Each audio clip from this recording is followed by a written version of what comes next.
Au dîner de fiançailles de mon frère, mes parents lui ont donné leur maison du lac. Ils m'ont tendu les vieilles pièces de grand-père, elles sont plus ton style. Je n'ai pas discuté. Je suis parti. 12 ans plus tard, leur maison du lac a été vendue. Mes pièces ont été vendues aux enchères pour 4,7 millions de dollars. Quand ils se sont présentés en exigeant leur part, j'ai montré l'autre côté du lac et je les ai achevés avec une seule phrase. Je m'appelle Deborah Elliott et j'ai 41 ans. Il y a 12 ans, au dîner de fiançailles de mon frère, mes parents ont donné à Trevor la maison du lac devant toute la famille. Puis ma mère a poussé une boîte à chaussures contenant les vieilles pièces de mon grand-père sur la table vers moi et a dit « Elles sont plus ton style ». Tout le monde a ri. Je n'ai pas discuté. Je n'ai pas pleuré. J'ai pris la boîte, je suis parti et je ne suis jamais revenu. Ce qu'aucun d'eux ne savait, ce que je ne savais pas ce soir-là, c'était ce que mon grand-père avait vraiment laissé dans cette boîte. Il pensait m'avoir donné les restes. Il se trompait à ce sujet, de la même manière qu'il se trompait sur moi.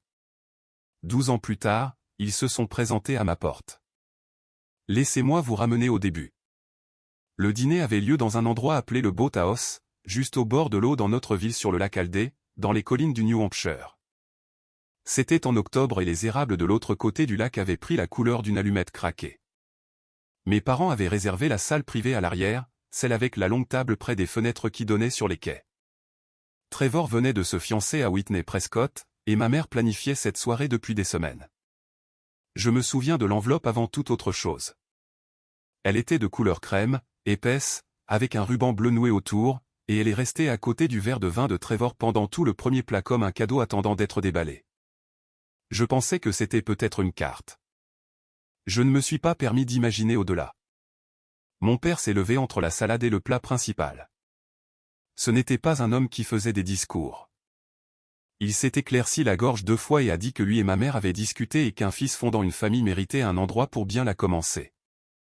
Puis il a fait glisser l'enveloppe sur la table jusqu'à Trevor. À l'intérieur se trouvait l'acte de propriété de la maison du lac. Pas la petite cabane. La maison du lac. Celle que mon grand-père avait aidé à construire. Celle avec le porche qui faisait le tour et le quai bleu. La maison depuis laquelle j'avais appris à nager. Mes parents la cédaient à Trevor et Whitney comme cadeau de fiançailles. La pièce a fait ce bruit qu'une pièce fait quand tout le monde décide d'être heureux en même temps. Whitney a pleuré. Trevor a serré la main de mon père puis l'a serrée dans ses bras. Et ma mère a tamponné ses yeux avec sa serviette et avait l'air plus fière que je ne l'avais jamais vue pour quoi que ce soit. J'ai applaudi aussi. Je veux être honnête à ce sujet.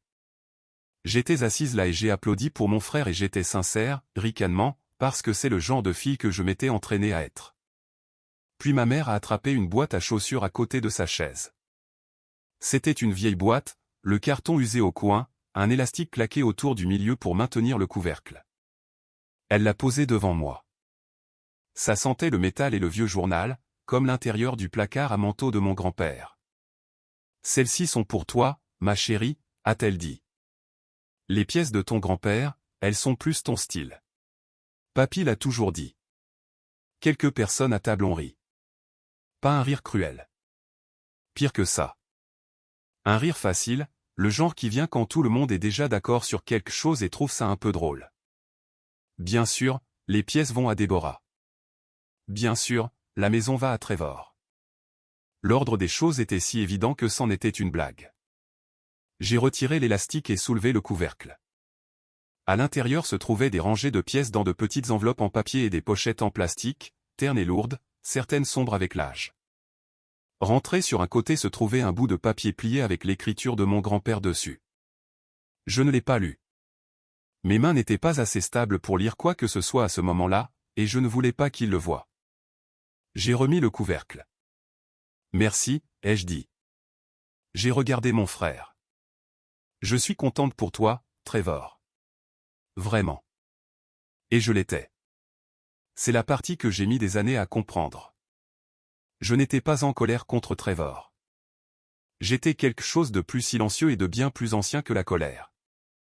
J'étais fatigué à un point que le sommeil n'atteint pas. Je suis resté pour le plat principal. J'ai même pris un dessert. Quand ce fut terminé, j'ai mis la boîte à chaussures sous mon bras, j'ai dit au revoir et je suis allé à ma voiture sur le parking en gravier. Les lumières du boathouse projetaient un rectangle jaune sur mon pare-brise. J'ai posé la boîte sur le siège passager et je suis resté assise là 1 minute, les mains sur le volant. J'ai pensé que personne ne m'avait suivi, ni pour voir si j'allais bien, ni même pour me demander si j'avais besoin d'aide pour porter quelque chose. Puis je suis rentré chez moi et quelque part sur cette route sombre le long de l'eau, j'ai pris une décision que je n'ai annoncée à personne. J'ai décidé que j'en avais fini d'attendre une place à table qui ne serait jamais mise pour moi. Si vous avez déjà été la personne forte de votre famille, celle sur laquelle on ne pensait jamais à veiller parce qu'on avait déjà décidé que vous n'en aviez pas besoin, alors vous savez déjà ce que j'ai ressenti en rentrant chez moi. Si c'est aussi votre histoire, dites-moi dans les commentaires d'où vous écoutez. J'aime savoir qui est là ce soir. Pour comprendre pourquoi cette boîte comptait autant et pourquoi je ne pouvais pas simplement la jeter dans un placard et l'oublier, je dois vous parler de mon grand-père. Il s'appelait Silas. Silas Elliott, le père de mon père. C'était un homme calme avec de grandes mains rudes. Et pendant les 50 dernières années de sa vie, il a collectionné des pièces de monnaie. Pas comme les gens collectionnent des choses pour se vanter. Il collectionnait comme certaines personnes pris seules la nuit avec la porte entr'ouverte. Quand j'étais petite, j'étais la seule de la famille à m'asseoir avec lui pendant qu'il le faisait. Mes parents trouvaient son passe-temps un peu étrange. Trevor le trouvait ennuyeux, mais je grimpais sur le tabouret à sa table de cuisine et je le regardais travailler sous une seule lampe, et il me tendait une loupe, une lourde en laiton, et me laissait regarder. Une pièce se souvient de chaque main qu'il a tenue, Debbie, m'a-t-il dit une fois. Je devais avoir 8 ans. Tu ne peux pas le voir, mais c'est là-dedans. L'argent de l'épicerie de quelqu'un. Toutes les économies de quelqu'un. Quelqu'un qui avait peur. Quelqu'un qui était amoureux. Tout cela laisse une marque. Il gardait ses plus belles pièces dans un plateau doublé de velours. Et un soir, il a sorti une pièce qui était différente des autres. Elle était en argent, usée et douce, avec le visage d'une femme d'un côté et ses cheveux flottant librement. Il l'a tenue dans sa paume comme si elle était chaude, puis il l'a mise dans ma main et a refermé mes doigts dessus. Celle-là est presque plus vieille que le pays, a-t-il dit. Le premier dollar en argent que la monnaie ait jamais fabriqué. 1794. Il n'en reste pas beaucoup dans le monde. Je me souviens de son poids pour quelque chose de si petit. Je me souviens qu'il regardait mon visage pendant que je la tenais, comme s'il attendait de voir si je comprenais. Je ne comprenais pas vraiment, mais je comprenais que c'était important pour lui, et qu'il m'avait choisi pour me la montrer, et à 8 ans, c'était la chose la plus importante qui me soit jamais arrivée. Il tenait aussi un carnet, un en cuir devenu souple au dos. Et dedans, il notait chaque pièce, où il l'avait trouvée, ce qu'il avait payé, ce qu'il pensait qu'elle pourrait valoir un jour, de son écriture soignée et penchée. Il me laissait tourner les pages pendant qu'il me racontait les histoires derrière les chiffres. Il m'a appris à tenir une pièce par sa tranche, jamais par sa face, pour que l'huile de mes doigts ne touche pas la partie qui comptait. Il m'a appris la différence entre l'usure et les dommages, entre une chose qui avait vécu une longue vie et une chose qui avait été malmenée. Il couvrait la date avec son pouce et m'interrogeait sur le reste. Et quand je trouvais la bonne réponse, il hochait la tête juste une fois. Et ce hochement de tête valait plus pour moi que n'importe quel mot que mes parents aient jamais prononcé. Ces heures à sa table de cuisine sont encore parmi les seuls moments de mon enfance où je me souviens de m'être senti comme une personne entière au lieu d'une corvée. Ricanement, il ne m'a jamais demandé d'être forte. Il ne m'a jamais dit que mon frère avait plus besoin de lui. Il m'a juste fait une place à la lumière et m'a laissé regarder. Et quand il se faisait tard, il me raccompagnait à la porte et disait « Reviens jeudi ». Et je le faisais toujours. Mon père pensait que tout cela ne valait rien. Je l'ai entendu le dire plus d'une fois. De la façon dont on dit quelque chose sur une personne qu'on aime mais qu'on ne peut pas respecter. Les petites pièces de grand-père. Mon grand-père l'entendait aussi. Il se contentait de sourire et de retourner à son plateau. Ton père pense que celles-ci ne valent rien, m'a-t-il dit une fois, sans même lever les yeux. Laisse-le penser. Je lui rendais visite chaque semaine, même après être devenu adulte, même après avoir déménagé de l'autre côté de la ville pour le travail. Trevor venait à Noël si ma mère l'y obligeait. Mes parents venaient pour déposer des choses. C'est moi qui m'asseyais avec lui.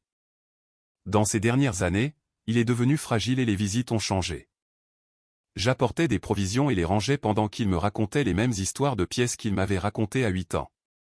Et je n'ai jamais laissé entendre que je les avais déjà entendues. Certains soirs, il oubliait que je partais et me demandait de rester pour le souper. Et je restais parce que personne ne m'attendait à la maison non plus, et nous mangions tous les deux à cette table avec les pièces entre nous comme un troisième invité qui ne parlait jamais. Une fois, vers la fin, il a pris ma main et a dit « Tu es la seule qui vient jamais. Tu le sais ?» Je lui ai dit de ne pas parler comme ça. Il a souri et a laissé tomber. Mais il l'avait dit et il le pensait. Et j'en suis venu à croire qu'il décidait déjà quelque chose à ce moment-là que je ne comprendrais que 12 ans plus tard. Il est mort au printemps 2012. Il avait 78 ans. Ce fut rapide. Finalement, un mauvais cœur qu'il nous avait caché à tous, et j'étais celle à l'hôpital parce que j'étais celle qui était toujours là. Après les funérailles, mes parents ont vidé sa maison. Mon père était l'héritier, donc tout lui est revenu. Et il a trié comme on trie les affaires d'un étranger. Meubles à vendre, vêtements à donner, et les pièces, le plateau, et les pochettes, et le carnet en cuir sont allés dans une boîte en carton que ma mère a étiquetée au marqueur noir. J'ai vu la boîte dans le garage quelques semaines plus tard. L'étiquette disait « divers ». C'est à cela que se résumait toute la vie d'un homme dans ma famille. Divers. Une boîte de vieilles camelotes attendant que quelqu'un décide quoi en faire. Un an plus tard, ils ont décidé. Ils me l'ont tendu lors d'un dîner et ont appelé ça mon style. Je veux que vous compreniez que les pièces n'étaient pas la vraie blessure. Le dîner n'était le début de rien. C'était juste la nuit où la vérité est finalement restée immobile assez longtemps pour que je la voie en entier. Parce que j'avais passé toute ma vie à être utile à des gens qui prenaient cela pour un manque de besoin. J'étais la responsable. C'était mon rôle, assigné sitôt que je ne me souviens pas y avoir consenti. Quand Trevor a accidenté sa première voiture, c'est moi qui l'ai ramené à la maison pour que nos parents n'aient pas à le savoir tout de suite. Quand il manquait de loyer dans la vingtaine, plus d'une fois, je l'ai couvert discrètement et je me suis dit, la famille est de la famille. Il y a une pile de factures quelque part dans ma mémoire que j'ai payée avec ma propre carte de crédit et que je n'ai jamais mentionné à personne parce que le mentionner m'aurait rendue nécessiteuse. Et nécessiteux était le travail de Trevor. Ma mère avait une expression pour ça. Tu es la forte, Déborah. Trevor a plus besoin de nous. Elle le disait comme un compliment. Elle l'a dit quand j'avais 15 ans et que j'avais demandé une seule fois s'il pouvait venir à un de mes événements au lieu d'un des siens. Elle l'a dit tellement de fois pendant tant d'années que j'ai commencé à me le dire à moi-même. Trevor était le doré et tout coulait vers lui. Mes parents ont payé ses études universitaires et ont laissé les miennes être mon problème. Quand il a voulu créer une entreprise, ils ont trouvé l'argent. Quand l'entreprise a eu des difficultés, ils en ont trouvé plus. Ces échecs étaient des saisons à surmonter. Les miens n'étaient même jamais remarqués parce que je m'assurais de n'en avoir aucun où ils pourraient voir. Il y a eu une année où je suis tombé malade, vraiment malade, un séjour à l'hôpital qui m'a même effrayé. Je ne leur ai pas dit au début, et quand je l'ai finalement fait, la réponse de ma mère a été de me demander si je pouvais quand même venir au dîner d'anniversaire de Trevor ce week-end-là. Elle n'était pas cruelle. C'est la partie que j'ai mis le plus de temps à accepter. Dans son esprit, j'étais le point fixe, celle qui allait toujours bien, et Trevor était la météo dont il fallait s'occuper. Le fait que je sois dans un lit d'hôpital ne correspondait tout simplement pas à l'histoire. Alors, ça a glissé sur elle comme la pluie glisse sur le verre. Je suis rentré chez moi par mes propres moyens. Je me suis rétabli par mes propres moyens. Personne ne m'a demandé comment. Ricanement, et je l'ai classé avec toutes les autres fois dans un endroit que je ne regardais pas parce que le regarder aurait signifié admettre quelque chose que je n'étais pas prête à supporter. Il y a un mur dans ma maison couvert de photographies de famille. Et j'ai réalisé un jour, en me tenant devant, que Trevor était au centre de presque chaque cadre, pas par accident. C'est juste là où l'appareil photo allait. Je me suis dit que ce n'était pas grave. Je me suis dit qu'être quelqu'un sur qui on compte était une forme d'amour en soi. J'ai cru cela pendant longtemps, de la même manière qu'on croit quelque chose parce que l'alternative est trop lourde à soulever. Et puis un soir, peu de temps après ce dîner, j'étais assise par terre dans mon appartement avec une boîte à chaussures devant moi, et une question est arrivée dans ma poitrine, entièrement formée, et je ne pouvais plus la reposer. En 30 ans, est-ce que quelqu'un dans ma famille m'avait déjà demandé une seule fois si j'allais bien? J'ai repassé tout en revue. Anniversaire, moment difficile, les années où je luttais clairement et où j'étais clairement seul. J'ai cherché un seul moment où l'un d'eux s'était arrêté, s'était tourné vers moi et m'avait demandé comment j'allais et avait réellement attendu la réponse. Pas une seule fois en 30 ans. Pas une seule fois. Je suis resté assise avec la boîte toute la nuit et je ne l'ai pas ouverte. Je suis juste resté assise à côté d'elle sur le sol. Et quelque part vers le matin, j'ai compris que j'allais partir et que personne n'allait essayer de m'arrêter. Et que ces deux choses étaient le même fait vu de deux côtés. Alors, je suis parti. J'ai déménagé à 4 heures de là, dans une petite ville où personne ne connaissait mon nom ni celui de ma famille. Et j'ai recommencé à presque rien. J'ai loué une seule chambre chez une femme âgée qui avait besoin d'argent. Une fenêtre, un lit, une commode. J'ai pris la boîte à chaussures et je l'ai posée sur cette commode et elle y est restée, fermée, pendant que je construisais une vie en dessous. Je ne voulais pas de l'argent de mes parents. C'était tout le but. Je voulais ne rien leur devoir jamais pour que tout ce que je deviendrais soit à moi et seulement à moi. J'ai trouvé un travail de comptable pour une petite société de gestion immobilière, additionnant les loyers et les réparations des autres. C'était un travail tranquille et j'étais doué pour ça. J'ai appris comment les bâtiments rapportaient de l'argent. J'ai appris à quoi ressemblait une bonne affaire et à quoi ressemblait une mauvaise affaire déguisée en bonne. Après quelques années, j'avais économisé assez pour acheter ma propre petite location, un duplex qui avait besoin de travaux, et j'ai fait les travaux, et ça m'a rapporté. Puis un autre. J'étais patiente.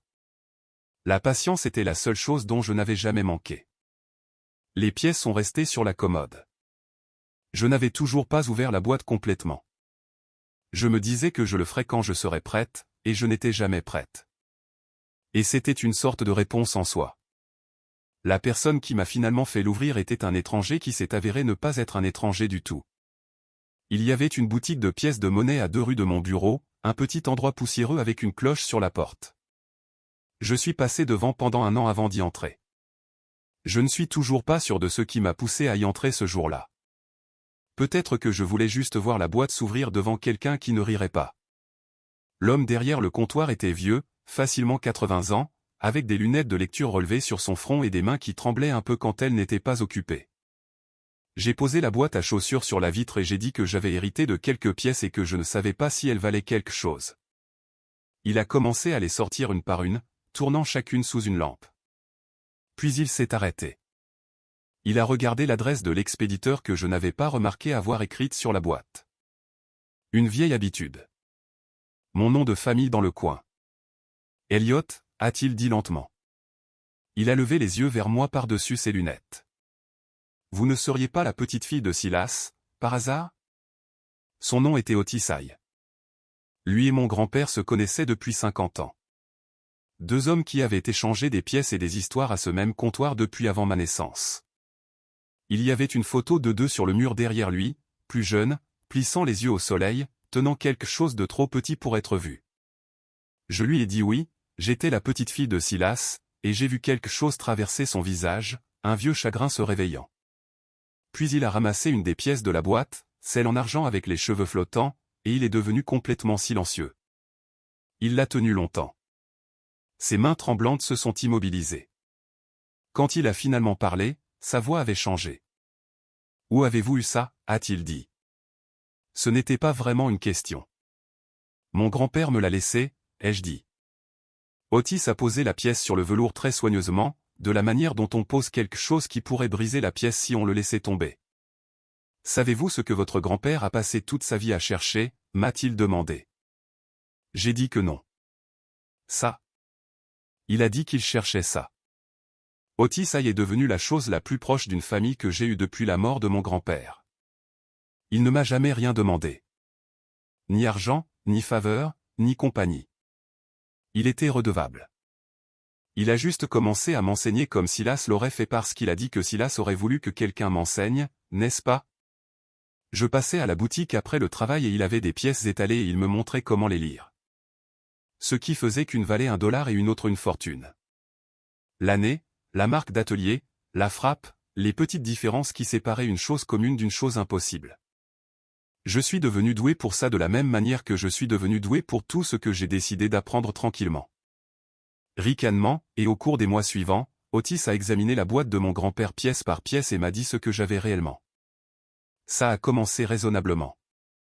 Celle-ci vaut quelques centaines. Celle-là, quelques milliers. Puis ça a cessé d'être raisonnable. Il prenait une pièce, la posait, se frottait le visage et la reprenait. Il a commencé à tenir une liste courante au crayon sur un bloc-notes, et j'ai regardé le nombre au bas de ce bloc-notes grimper semaine après semaine jusqu'à ce qu'il ne ressemble plus à quelque chose qui pourrait m'appartenir. Il était prudent à ce sujet, de la manière dont les gens honnêtes sont prudents. Il disait, ne vous emballez pas. Tout cela doit encore être authentifié correctement. Et puis 2 jours plus tard, il appelait et disait qu'il n'avait pas pu dormir, en pensant à une pièce particulière. Il n'arrêtait pas de comparer ce qu'il trouvait avec le carnet en cuir de mon grand-père, passant son doigt sur ses colonnes penchées, et de temps en temps, il devenait silencieux et regardait simplement l'écriture pendant un moment, se souvenant de l'homme qui l'avait faite. Un après-midi, il a tenu une vieille pièce d'or et a dit, presque en s'excusant, celle-ci seule pourrait payer une maison. Et ce n'est même pas la meilleure. La meilleure était le dollar de 1794, le dollar aux cheveux flottants, le premier dollar en argent que la monnaie des États-Unis ait jamais frappé, et l'un des rares exemplaires restants dans le monde dans l'état où se trouvait celui de mon grand-père. Otis m'a dit que mon grand-père l'avait pourchassé pendant des décennies, avait économisé pour l'avoir, avait probablement payé plus cher que ce que mes parents n'auraient jamais imaginé qu'une pièce puisse coûter. Quand il l'a finalement eue, il ne l'a dit à personne.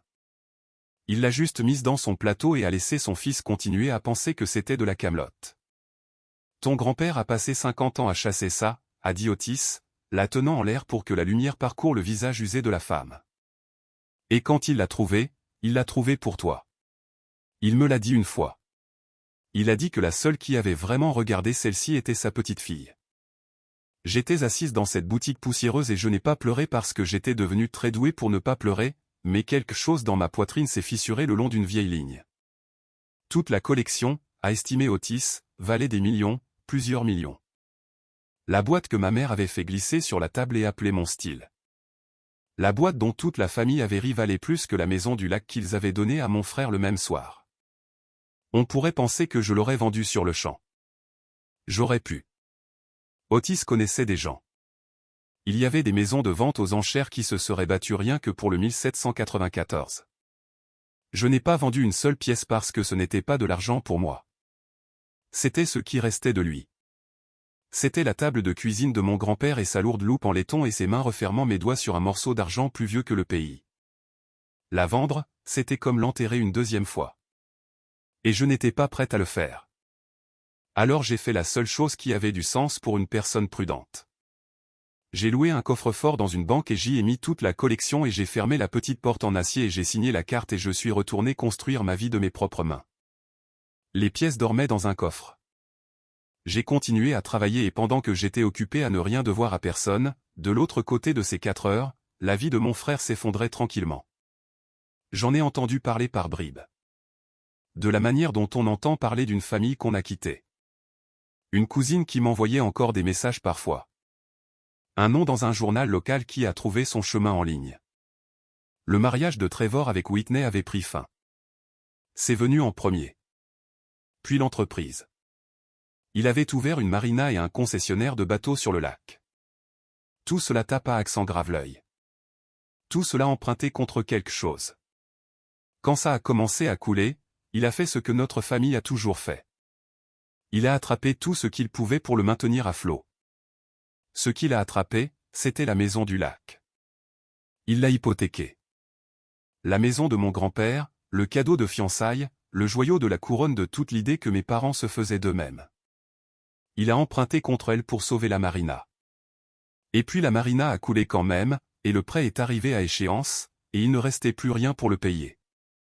À ce moment-là, mes parents se noyaient déjà à ses côtés parce qu'ils n'avaient jamais laissé Trevor échouer seul.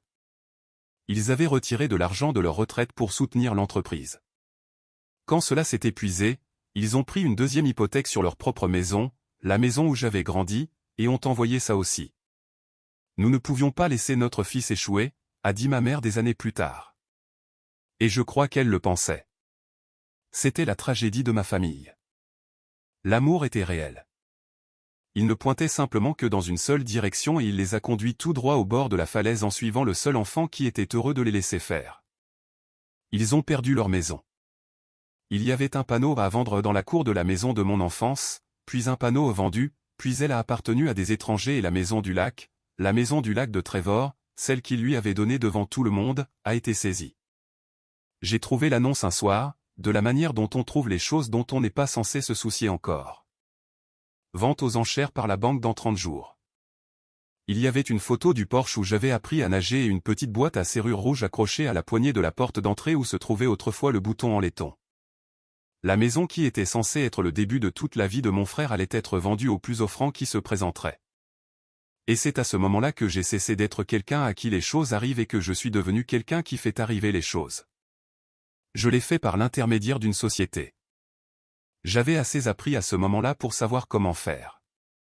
J'ai créé une entité appelée Aldel Holdings, un nom simple, le genre de nom qui ne signifie rien et n'appartient à personne que vous reconnaîtriez. Et quand la saisie a été mise en vente, Aldel Holdings a acheté la maison du lac. 680 000 $. Je l'ai payé avec la vie que j'avais construite avec mon propre argent. Pas un centime du leur, pas une pièce de mon grand-père. J'ai signé les documents de clôture sous le nom de la société, et mon propre nom n'est jamais apparu là où quelqu'un penserait à regarder. L'acheteur était une société. Pas de visage, pas d'histoire, pas de nom qui signifiait quoi que ce soit pour les Elliott. Je me suis assise dans ma voiture après avec la vieille clé en laiton dans ma main, la clé d'origine, celle qui fonctionnait encore parce que certaines serrures sont plus vieilles que les gens qui les oublient. Et je me suis posé la question à laquelle je n'avais pas de réponse. Pourquoi avais-je fait ça? Je n'allais pas emménager. Ma vie était à 4 heures de là. Je me suis dit que je trouverais la raison plus tard, que je la retournerais, la louerais ou la vendrais une fois le sentiment passé. Mais la vérité que je ne pouvais m'avouer que beaucoup plus tard était plus simple et plus difficile que cela. Je ne pouvais pas supporter de voir le dernier endroit où mon grand-père avait été heureux être donné à un étranger qui ne saurait jamais ce que c'était. Alors je l'ai gardé. J'ai acheté une petite maison à moi sur la rive nord du lac Aldé, directement de l'autre côté de l'eau, assez proche pour que je puisse voir l'ancien endroit depuis ma terrasse arrière. Garniture blanche, quai bleu. Toute mon enfance assise là, de l'autre côté d'un mile d'eau et je ne savais pas ce que j'allais faire de tout ça. Puis quelques mois plus tard, une demande est arrivée sur le bureau de mon gestionnaire immobilier. La maison du lac avait été mise en location discrètement, listée sous le nom de la société. J'ai dit au gestionnaire de trouver un locataire qui en prendrait soin. Et un matin, je parcourais le dossier des demandes sur mon écran, à moitié attentive, et je me suis arrêté. Demandeurs, Warren Elliott, Gloria Elliott, mes parents. Ils avaient perdu leur maison. Ils cherchaient un endroit où vivre sur le lac sur lequel ils avaient passé toute leur vie. Et l'endroit qui s'est présenté à un prix qu'ils pouvaient presque se permettre était leur ancienne maison du lac, listée par une société sans visage dont ils n'avaient jamais entendu parler. Ils n'avaient aucune idée que c'était moi. Ils n'avaient aucune idée que la société était la mienne, ou que la maison qu'ils demandaient à louer était la maison qu'ils avaient donnée, maintenant possédée par la fille à qui ils avaient tendu une boîte à chaussures et qu'ils avaient oubliée. Mon curseur est resté là sur l'écran, flottant entre deux boutons, approuver, refuser. Avant de vous dire ce que j'ai cliqué et ce que cela m'a coûté pendant les 4 années suivantes, je veux savoir. Si vous étiez à ma place, regardant les noms de vos parents sur cette demande, qu'auriez-vous fait? Dites-le moi dans les commentaires avant d'entendre ma réponse. Je me suis demandé 100 fois si j'avais bien fait. J'ai cliqué sur approuver. J'ai retourné cette décision tellement de fois. Je l'ai usée jusqu'à la corde. J'aurais pu refuser. J'aurais pu laisser le gestionnaire envoyer le refus poli qui va à tous ceux qui n'obtiennent pas un logement. Personne ne l'aurait jamais su. Mais je ne pouvais pas le faire. C'est la partie dont je ne suis pas fier et que je ne prétendrai pas. Après tout, une partie de moi ne pouvait toujours pas les voir se retrouver sans nulle part où aller. Alors, j'ai approuvé mes propres parents comme locataires dans ma propre maison. Et puis j'ai fait quelque chose d'encore plus difficile à expliquer. J'ai dit à mon gestionnaire de fixer le loyer bas, en dessous du marché, bien en dessous de ce que cette maison sur ce lac aurait dû rapporter. Je lui ai dit de tout faire passer par le bureau pour garder le nom du propriétaire hors de chaque document pour m'assurer qu'il ne me rencontrerait jamais et n'aurait jamais de raison de le faire. Et c'est comme ça que ça a commencé.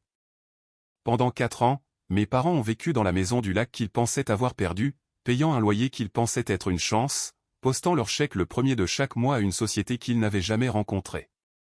Et chaque mois, ce chèque m'arrivait. Ils ne l'ont jamais su.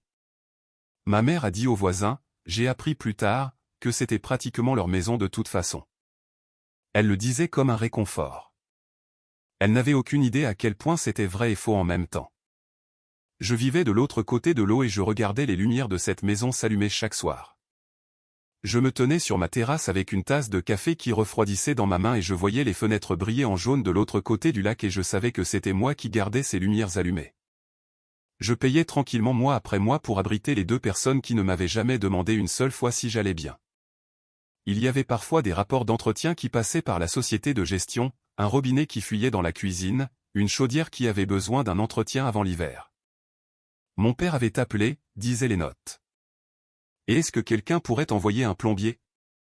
Et j'approuvais la réparation de l'autre côté du lac, la payant sur les fonds de la société qui était moi, imaginant mon père debout dans cette cuisine où j'avais appris à marcher, attendant un plombier qu'il pensait qu'un étranger avait envoyé. Une fois, pendant le 2e hiver, je suis passé en voiture devant la maison. Je ne sais pas pourquoi. Je me suis dit que je vérifiais l'état des routes.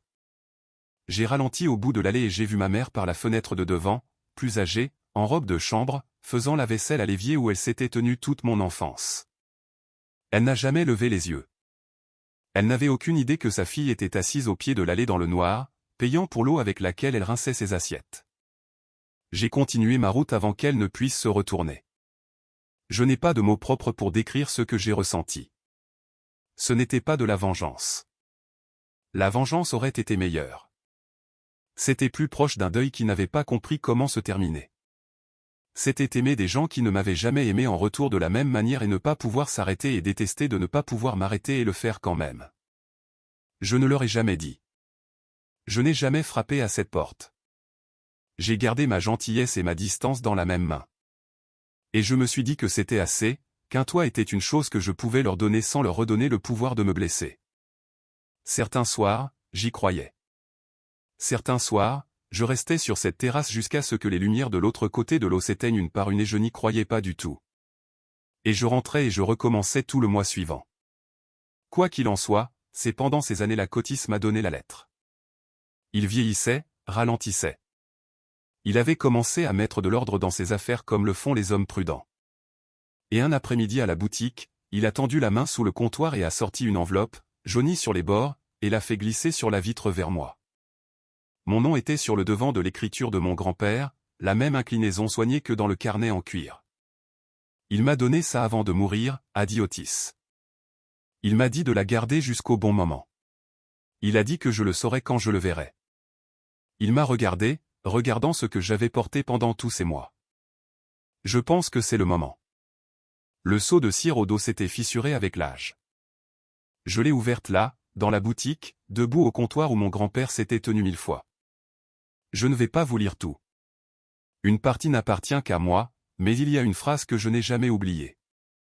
La phrase qui a défait 12 ans d'une histoire que je m'étais racontée. Je ne t'ai pas laissé les pièces parce qu'elles étaient ton style, a-t-il écrit. Je te les ai laissées parce que tu étais le mien.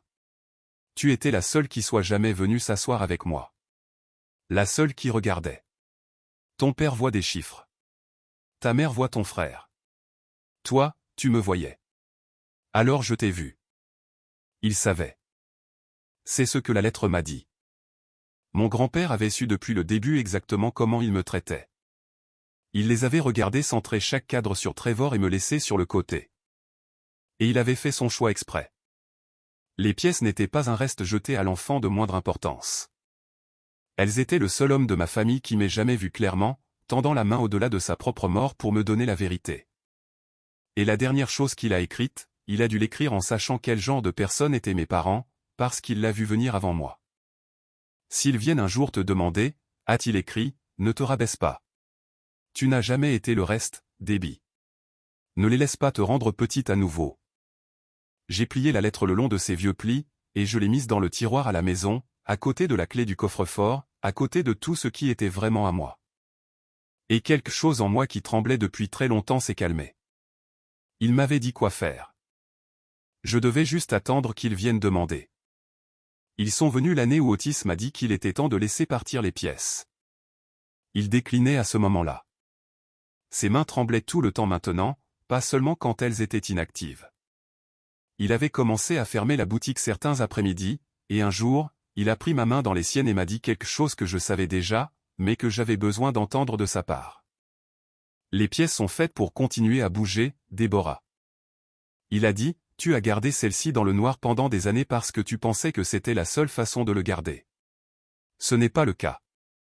Laisse-les continuer à vivre. Laisse quelqu'un d'autre tomber amoureux de ce dollar comme il l'a fait. Alors, j'ai finalement décidé de vendre. J'ai apporté la collection à une maison de vente aux enchères appelée Bramwell & Vance, une de celles qui s'occupe de pièces sérieuses pour de l'argent sérieux. Ils ont tout authentifié, catalogué, comparé avec le vieux carnet en cuir de mon grand-père, que j'avais gardé, et qui s'est avéré être un registre si soigné qu'il se lisait comme une provenance. Le 1794 était la pièce maîtresse. Ils l'ont mis sur la couverture. La vente aux enchères a eu lieu à l'automne 2025. Je ne suis pas allé dans la salle. J'ai regardé les chiffres arriver depuis ma table de cuisine, de l'autre côté de l'eau de la maison où mes parents dînaient, ne sachant pas que le 1794 emportait la plus grande partie. L'or ancien et les pièces clés ont fait le reste. Quand le dernier lot a été adjugé, la collection que ma mère avait appelée de la Camelote, la boîte dont toute la table avait ri, s'était vendue pour 4,6 millions de dollars. 4,6 millions de dollars pour les restes. Je suis resté assise à ma table pendant un long moment après le chiffre final. Je ne me sentais pas triomphante. J'avais l'impression d'avoir enfin déposé mon grand-père en lieu sûr. J'ai pensé à ses mains et à sa lampe et à la façon dont il avait dit qu'une pièce se souvient de chaque main qu'il a tenue. J'espérais que c'était vrai. J'espérais qu'une partie de lui était dans cet argent, partant dans le monde, commémoré. Les pièces rares qui se vendent pour des millions font la une des journaux de la petite manière dont ces choses le font. Il y avait un article dans le journal régional. La collection héritée d'une femme de la région rapporte des millions aux enchères. Mon nom y était, Déborah Elliott. Et une ligne sur le lac Aldé, où je vivais. Il a fallu environ une semaine pour que mon téléphone s'allume avec un nom que je n'avais pas vu dessus depuis 12 ans. Maman, disait le texto, nous avons vu les nouvelles, Déborah. Nous pensons qu'il est temps que nous parlions. En tant que famille. J'ai regardé ce mot sur l'écran, famille. Après 12 ans de silence, famille était le mot qu'ils ont choisi au moment où il y avait de l'argent sur la table. J'ai posé le téléphone et j'ai su, de la même manière qu'on sait que le temps va changer, qu'ils n'allaient pas se contenter d'un texto. Je savais qu'ils allaient venir. Ce que je me demandais, debout sur ma terrasse, regardant de l'autre côté de l'eau les fenêtres jaunes de la maison où ils avaient vécu pendant 4 ans, c'était s'ils avaient la moindre idée qu'ils avaient vécu dans ma maison pendant tout ce temps. À 1 mile de l'autre côté du lac de la fille qu'ils avaient jetée. Ils sont venus un après-midi gris d'octobre, presque exactement 12 ans, saison pour saison, après le dîner. J'ai entendu la voiture dans l'allée, puis des pas sur le porche, et on a frappé. Quand j'ai ouvert la porte, mes parents étaient là, plus vieux que ce à quoi je m'étais préparé. Les cheveux de mon père étaient devenus blancs. Ma mère avait l'air plus petite. Le vent du lac était froid et poussait sur leur manteau. Otis était à l'intérieur, à ma table de cuisine. Il était passé ce matin-là pour m'aider à trier les quelques pièces que j'avais gardées, celles qui n'étaient pas à vendre, celles que je garderais. Il ne s'est pas levé quand la porte s'est ouverte. Il est juste resté assis là, silencieux, regardant, comme un témoin s'assoit. Déborah, a dit ma mère, sa voix s'est étranglée comme si elle avait répété la chaleur et qu'elle était sortie fausse. Nous avons fait tout le tour du lac pour te voir. J'ai reculé et je les ai laissés entrer. Je ne sais pas vraiment pourquoi. Peut-être que je voulais l'entendre. Peut-être qu'une partie de moi avait besoin de les regarder le faire à voix haute. Ils se sont tenus dans mon salon et ont regardé la vie que j'avais construite sans eux, et je pouvais les voir faire le calcul. Les bons meubles, la vue, le fait évident que j'allais bien. Mon père s'est éclairci la gorge 2 fois comme il l'avait fait au dîner il y a toutes ces années. Ma mère ne l'a pas attendu. Elle a posé son sac à main sur ma table. De la manière dont on pose quelque chose quand on a déjà décidé de rester, et elle est allée droit au but plus vite que je ne m'y attendais. Nous avons vu pour combien ces pièces se sont vendues, a-t-elle dit. 4,5 millions de plus. Elle a dit le chiffre comme si ça lui faisait mal. Déborah, ces pièces étaient de la famille. Elles appartenaient à ton grand-père. Il aurait voulu que nous soyons tous pris en charge, pas seulement l'un d'entre nous. Ce n'est pas juste. Une seule personne qui garde tout ça. C'était ça. Leur part. Je n'ai pas élevé la voix. J'ai beaucoup réfléchi à la raison, et je pense que c'est parce que j'avais déjà eu cette conversation 1000 fois dans ma tête, et dans aucune d'elles, crier n'a aidé. J'ai versé 3 tasses de thé, mes mains parfaitement stables, et je les ai posées. Et j'ai posé une question tranquille. Vous ne vouliez pas de ces pièces il y a 12 ans, ai-je dit. Vous, ricanement, les avez fait glisser sur une table, les avez appelés mon style et Avery. Qu'est-ce qui a changé? Le visage de ma mère a vacillé. Ce n'est pas juste, a-t-elle dit. C'était une autre époque. Ce sont les mêmes pièces, ai-je dit. Elle a essayé une autre porte. Elle s'est adoucie et ses yeux se sont embués. Et elle m'a dit qu'elle avait toujours su que j'étais la spéciale. Qu'ils avaient fait des erreurs. Qu'une famille était censée pardonner. C'était une bonne performance. Il y a 12 ans, ça aurait peut-être marché. Je l'ai regardé de la même manière qu'on regarde le temps pour lequel on s'est déjà habillé. Vous n'êtes pas venu me voir pendant 12 ans, ai-je dit. Vous n'avez pas appelé. Vous n'avez pas écrit. Vous êtes venu la semaine où vous avez lu un chiffre dans le journal. Ne me parlez pas de famille. Mon père a changé de pied. La bouche de ma mère s'est resserrée et je l'ai regardé chercher l'argument qui réglerait la question. Celui qui l'avait toujours réglé auparavant. Celui qui concernait qui devait quoi à qui. Tu dois comprendre notre position, a-t-elle dit, et sa voix est montée. Ton frère a tout perdu. Nous avons tout perdu.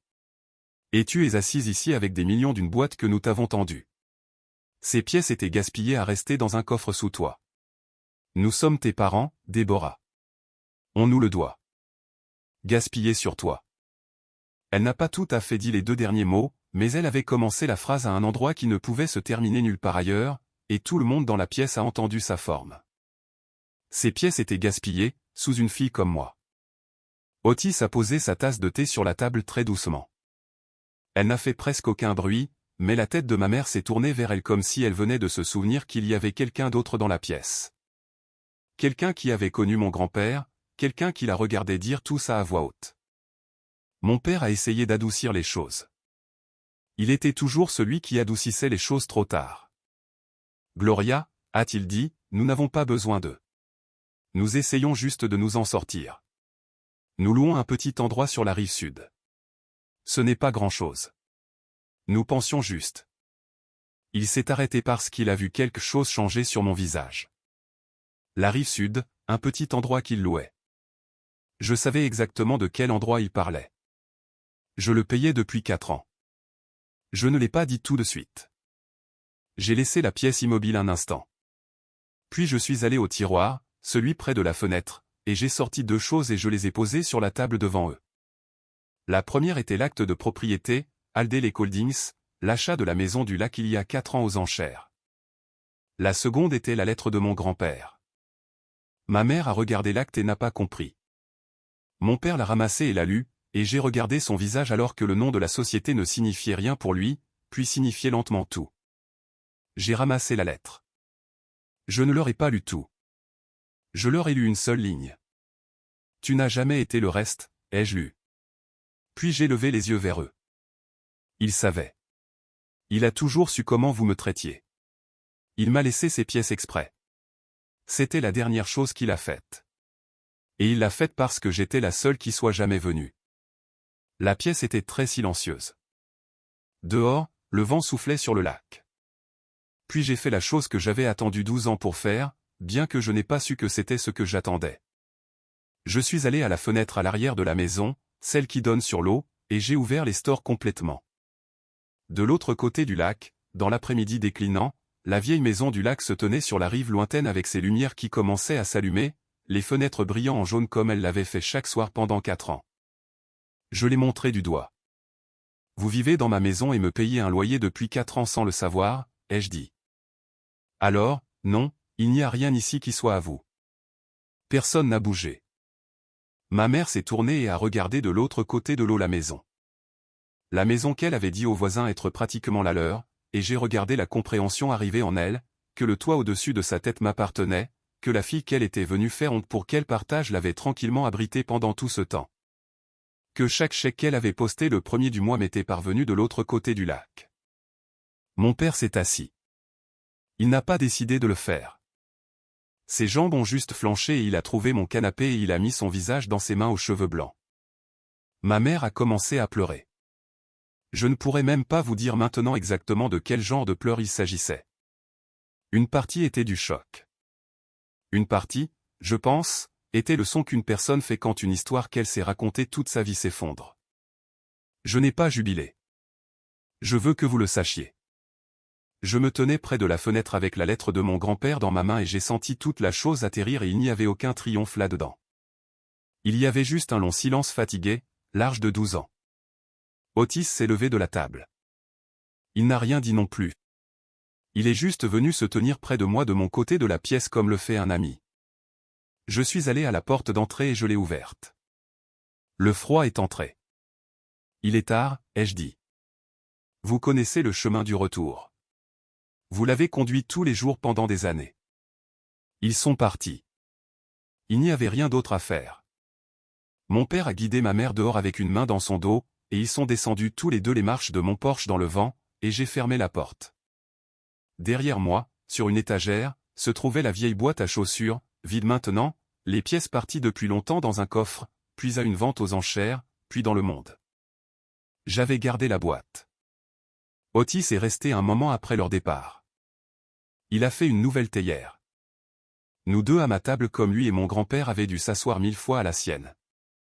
Et il n'a pas rempli le silence de conseil. Près de la porte en sortant, il a posé sa main tremblante sur mon épaule et a dit la seule chose qu'il a dite à ce sujet. Silas serait fier de toi. Pas pour l'argent, pour ne pas t'être rabaissé. Puis il est rentré chez lui et je suis resté seul dans la maison avec le lac qui s'assombrissait dehors et je me suis laissé le ressentir. Tout ça pour la première fois en 12 ans. Les jours suivants n'ont pas été cinématographiques. Les vraies conséquences ne le sont jamais. Leurs papiers, leurs pièces froides et leurs choix qui font mal, quelle que soit la façon dont vous les faites. Je n'ai pas jeté mes parents à la rue. J'aurais pu. Quelque chose en moi ne le voulait toujours pas. Mais j'ai arrêté d'être leur gardienne de secret et j'ai arrêté d'être leur cadeau secret. J'ai mis fin à la subvention. J'ai fait savoir par l'intermédiaire de la société de gestion, par écrit, comme cela aurait dû se faire depuis le début, que le loyer de la maison du lac augmenterait au prix du marché au début de l'année suivante, et qu'il pourrait rester jusqu'au printemps au vrai prix s'il le choisissait. Et qu'après cela, nous en aurions fini. Vous pouvez rester jusqu'au printemps, disait l'avis de sa manière simple, au vrai loyer. Après ça, c'est fini. Ils ont choisi de partir avant le printemps. J'ai entendu dire qu'ils avaient trouvé un appartement en ville, un vrai, à un prix qu'un couple de leur âge pouvait se permettre avec ce qu'ils avaient. Mon père a pris un travail à temps partiel. Mon frère, ai-je entendu dire, n'est pas venu les aider à déménager. Même alors, au fond du trou, l'enfant doré ne s'est pas montré. Il les avait envoyés de l'autre côté du lac pour me demander de l'argent. Et quand il y avait des meubles à porter, ils n'étaient nulle part. Il y a eu une lettre plus tard de ma mère, une vraie lettre, manuscrite. Dedans, elle disait qu'elle était désolée. Et je l'ai lue attentivement, plus attentivement qu'elle ne s'y attendait probablement, parce que j'avais appris qu'il y a différents types de désolés, et qu'ils n'ont pas le même poids. Il y a le désolé qui signifie « je vois ce que je t'ai fait ». Il y a le désolé qui signifie « je me sens mal ». Il y a le désolé qui signifie « j'ai peur de ce que cela me coûte ». Et il y a le désolé qui signifie « j'ai encore besoin de quelque chose de toi ». Le sien était principalement du dernier type, enveloppé dans le troisième. Je pouvais sentir la forme de la demande sous les excuses. L'espoir que si elle disait les mots, la porte pourrait s'ouvrir à nouveau et les chèques pourraient recommencer. Je n'y ai pas répondu. Pas par cruauté. Juste parce que j'ai finalement compris que certaines portes, une fois que vous les avez fermées pour les bonnes raisons, vous ne pouvez pas continuer à les rouvrir chaque fois que quelqu'un frappe et dit le mot magique trop tard. Les limites ne se ressentent pas comme les gens vous le disent. Tout le monde parle de la libération que cela procure. Personne ne vous dit que cela fait aussi souffrir. J'avais fermé une porte à mes propres parents et je savais que c'était juste. Et ça faisait toujours mal d'une manière spécifique et permanente, comme un os qui a guéri un peu de travers. Les deux choses étaient vraies. C'était la bonne chose à faire et ça faisait mal et ça a continué à faire mal tranquillement pendant longtemps. J'ai fait la paix avec ça. La paix n'est pas l'absence de douleur. C'est la douleur sans la guerre. J'ai fait une chose de plus avec l'argent de mon grand-père et c'est la chose dont je suis la plus fière. J'en ai pris une partie et j'ai créé un fonds à son nom, un petit fonds discret, pour aider les enfants qui aiment les choses étranges et patientes comme lui. Et le dollar de 1794, celui qu'il avait chassé pendant 50 ans, celui qu'il avait refermé sur mes doigts de 8 ans à sa table de cuisine, je ne l'ai pas laissé disparaître dans un coffre privé de l'autre côté du monde. Je l'ai donné à un musée. Il est maintenant dans une vitrine avec une petite plaque de laiton en dessous. Et la plaque indique de la collection de Silas Elliott où les gens peuvent le voir. Où un enfant qui grimpe pour le regarder sous la lumière pourrait ressentir une seconde ce que j'ai ressenti. Quelqu'un qui avait peur, quelqu'un qui était amoureux, toute la vie de quelqu'un. Tout ça là-dedans, laissant une marque. J'ai gardé son carnet en cuir. J'ai gardé sa lettre. Celle-ci n'était pour personne d'autre. Si vous avez déjà eu à choisir votre propre paix plutôt que des gens qui ne vous aimaient que lorsque vous étiez utile, j'espère que vous me le raconterez ci-dessous. Le moment où vous avez cessé de vous rabaisser, quelqu'un qui fait défiler ce soir a besoin de savoir qu'il n'est pas le seul à être parti et à avoir vécu pour construire quelque chose de mieux. Je lis tout le monde ces jours-ci. Je m'assois sur ma terrasse arrière le soir sur la rive nord et je regarde de l'autre côté de l'eau. La vieille maison du lac est sombre maintenant la plupart des nuits. De nouvelles personnes la rempliront éventuellement. Des gens qui n'ont aucune idée de tout cela, et c'est bien. Ce n'est jamais la maison dont j'avais besoin. J'ai une tasse de café que je laisse refroidir par habitude. Pas par chagrin maintenant. Le lac devient calme et argenté dans la dernière lumière. La couleur que mon grand-père aimait. Il y a une chaise vide à côté de moi. Et pendant longtemps, je vous aurais dit que cette chaise était une blessure. Ce n'est pas le cas. C'est juste silencieux. Il y a une différence et il m'a fallu presque toute ma vie pour l'apprendre. Mon grand-père m'a donné une boîte de pièces et l'a appelée mon style. Ce qu'il m'a vraiment donné, c'est le seul genre d'amour qui n'a jamais envoyé de facture. J'ai été riche depuis.